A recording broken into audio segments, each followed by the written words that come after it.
அனைவருக்கும் வணக்கம். கடந்த வீடியோவில் கிட்னி பற்றி பார்த்தோம். அது எப்படி ஃபங்க்ஷனிங் அதை பற்றி பார்த்தோம். கிட்னிக்குள்ளே என்னென்ன விஷயம் இருக்குது, அது கழிவுப் பொருள் தேங்கினாக்க என்ன கிட்னிக்கு ப்ராப்ளம் வருங்கிறத பார்த்தோம். இப்போ அந்த கிட்னியில் ப்ராப்ளம் வராமல் இருக்கிறதுக்கும் கிட்னி ஆரோக்கியமாக இருக்கிறதுக்குமான கிட்னிக்கு எதுவும் நோய் வராமல் தடுக்கிறதுக்குமான ஒரு ஆசன பயிற்சி இப்போ நம்ம பார்க்க போகிறோம். அந்த ஆசன பயிற்சியினுடைய பேர் அர்த்தகடி சக்கராசனா. வாங்க பயிற்சியை இப்போ நம்ம பழகுவோம். ஒரு தரை விரிப்பு போட்டுக்கிறோங்க. அது மேலே முதல்ல ரிலாக்ஸாக நிற்கிறோம்.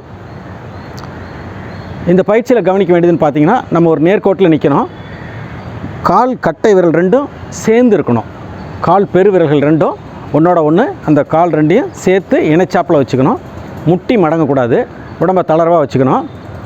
நான் பண்ணுறது அப்படியே தொடர்ந்து பாருங்கள். அதே போல் நீங்களும் பண்ணலாம். முதல்ல கை ரெண்டையும் இப்படி நேராக நம்மளுடைய தோல் மூட்டுகளுக்கு இணையாக வச்சுக்கணும். வலது கையை மெதுவாக திருப்பணும்.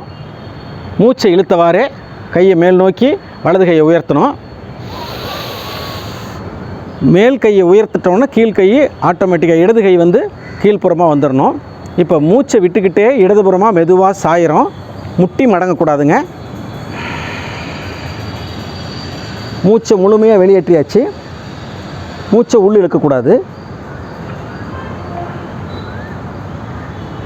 சில நொடிகள் இந்த பொசிஷனில் இருந்து மீண்டும் பழைய நிலைமைக்கு நம்ம திரும்புகிறோம். கம்ப்ளீட்டாக இன்ஹேல் பண்ணியிருக்கோம். இப்போ ப்ரீத் அவுட் பண்ணி ஹேண்ட்ஸ் டவுன் பண்ணிக்கலாங்க.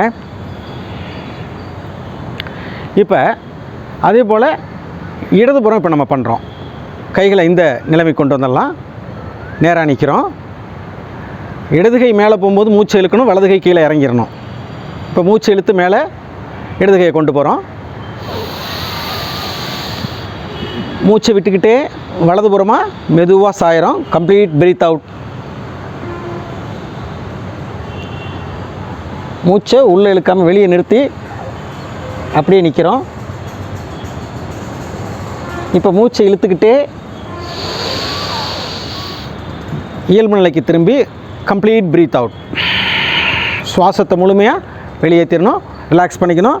காலை கொஞ்சம் அகலமாக வச்சு கையை பின்னால் கட்டி ஸ்மால் ஃபார்வேர்ட் பெண்ட், மெதுவாக முன்பக்கமாக அப்படி ஒரு சின்னதாக ஒரு பெண்ட் பண்ணி மேலே நிமிர்ந்து வந்துடலாம். நம்ம இப்போ இந்த கிட்னிக்கான ஆசன பயிற்சியை பார்த்தோங்க. அர்த்தகடி சக்கராசனான்னு அதுக்கு பேர்.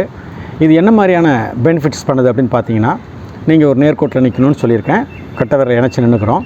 நீங்கள் லெஃப்ட் சைட் பெண்ட் பண்ணும் பொழுது பார்த்தீங்கன்னா, வலது பக்கம் இருக்கக்கூடிய விலா எலும்புகள் நல்ல விரிஞ்சு சுருங்கக்கூடிய ஒரு தன்மை வரும்.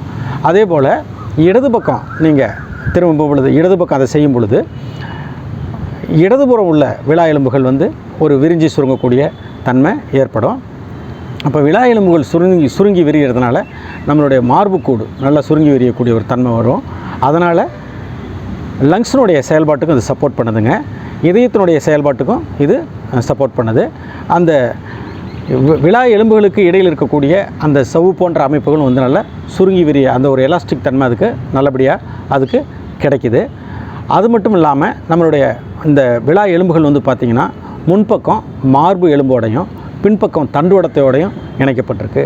மார்பு எலும்புகளையும் இது வலுவூட்டுது. தண்டுவடத்துக்கும் ஒரு நெகிழ்வுத்தன்மையை கொடுக்குது.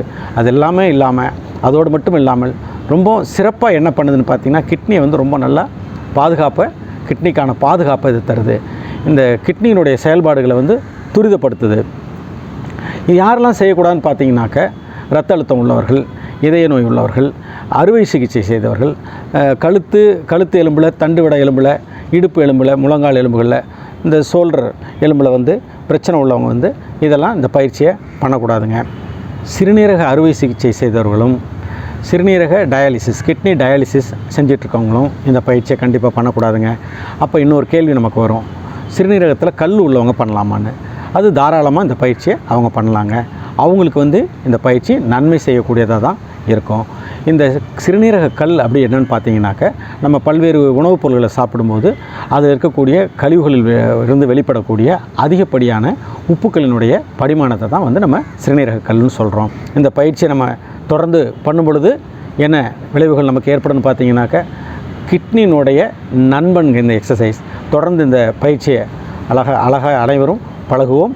கிட்னியை வந்து பாதுகாப்போம், ஆரோக்கியம் வளர்ப்போம், ஆரோக்கியத்தை பாதுகாப்போம். இது தொடர்பான இன்னொரு செய்தியோடு உங்களை அடுத்த வீடியோவில் நான் உங்களை சந்திக்கிறேன். அதுவரை உங்களிடமிருந்து விடைபெறுவது உங்கள் யோகி சிவானந்தம். வணக்கம். வாழ்க நலமுடன்.